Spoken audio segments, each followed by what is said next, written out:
We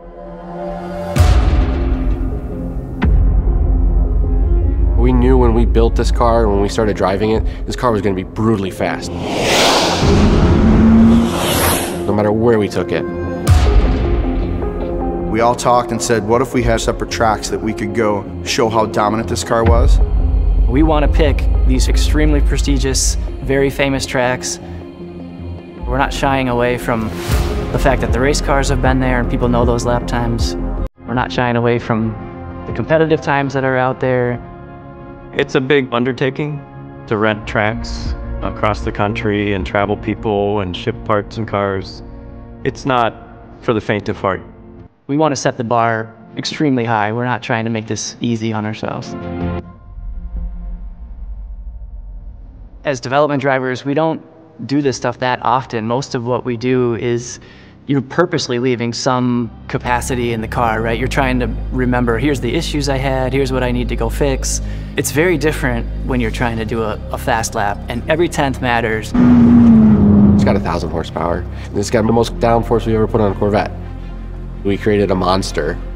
Balancing development driving versus outright pace driving, it's something you have to learn because you want to drive underneath the car. You don't want to drive at the maximum effort of the car until it's time to do that. There aren't many times where you get to get in a car and just run a lap record. But given one chance, you do get that opportunity to full send.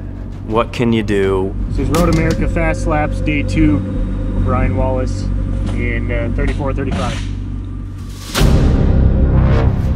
It's known for being a pretty challenging track because the speeds are ridiculous. I think we're over 178 miles an hour 3 times on that track per lap.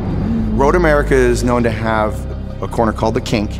Not a lot of margin for error. There's been a lot of spectacular accidents there, and from all my racing background, I was very familiar with the corner and knew how to immediately approach the corner to get the maximum out of the car. For me, that was definitely one of the most challenging parts of the track because it leads onto a relatively long straightaway. Any min speed you lose in that corner translates the whole way down the straightaway.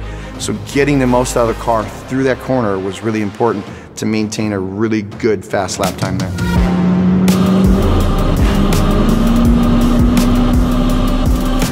What the ZR1 did for me to go find that 5.2 seconds above and beyond the record, the amount of downforce this car makes on the high-speed corners and the approachability and everything we did in the setup of this car to make it approachable, it only took me 3 attempts. And on the 3rd attempt is when I ran the 208.6. That'll do! Let's go!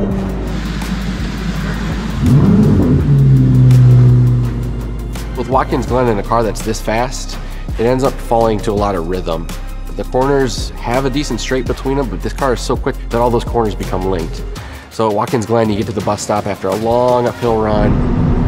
You brake for the bus stop at peak speed. But from there, it's left, right, right, left, right. And the straights between turn 6 and 7, they look long with how fast it gets speed. You exit turn 6 and you're immediately into turn 7. You get out of turn 7, you're up over the hill and you're immediately into turn 8. You come out of turn 8 and you're immediately into turn 9. It's just one after the other after the other. This car's got great flow and it transitions really well, so getting in and out of those left to right combinations, this car's really strong.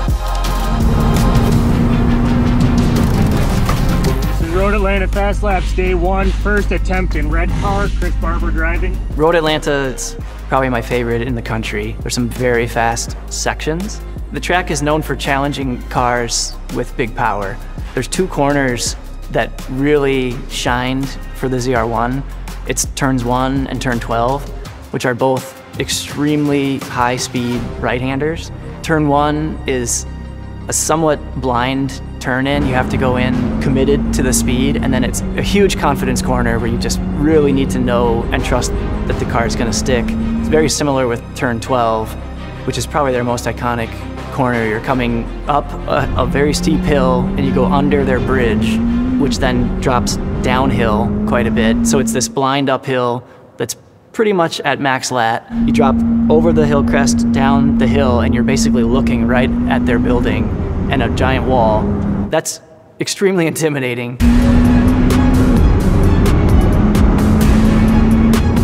Yeah. The ZR1 just really shined there. I was the lucky guy that got to do 2 laps, and it's mostly because at Virginia International Raceway, both configurations are pretty well known. So the full course, the perimeter course, is the traditional course there. The grand course is what Car and Driver started with, trying to emulate a Nürburgring within our country. One element, just the way we laid the schedule out, I was last. Right? Everyone else had done their job. So that's, you know, a little added pressure when you're the anchor leg, essentially, that everyone else is beating their PR split, and you're coming in and, you know, gonna finish the job. For VIR on the full course, the most demanding section is the high-speed S's. They are this flowing, really high-speed area where it's 165 miles per hour in this car turning in. So you have to be very precise on your marks. And then at the end of that is, to me, the hardest turn. It's called South Bend.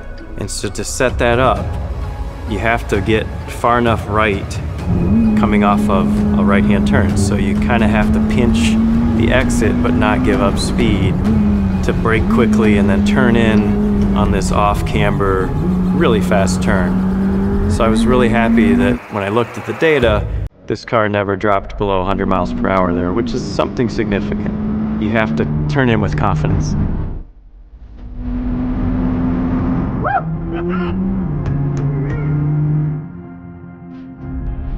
You know, where this ranks both from a personal and a professional standpoint, it's second to none.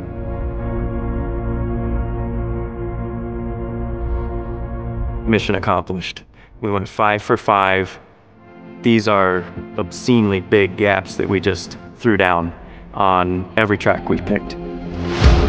It absolutely cements what the ZR1 is.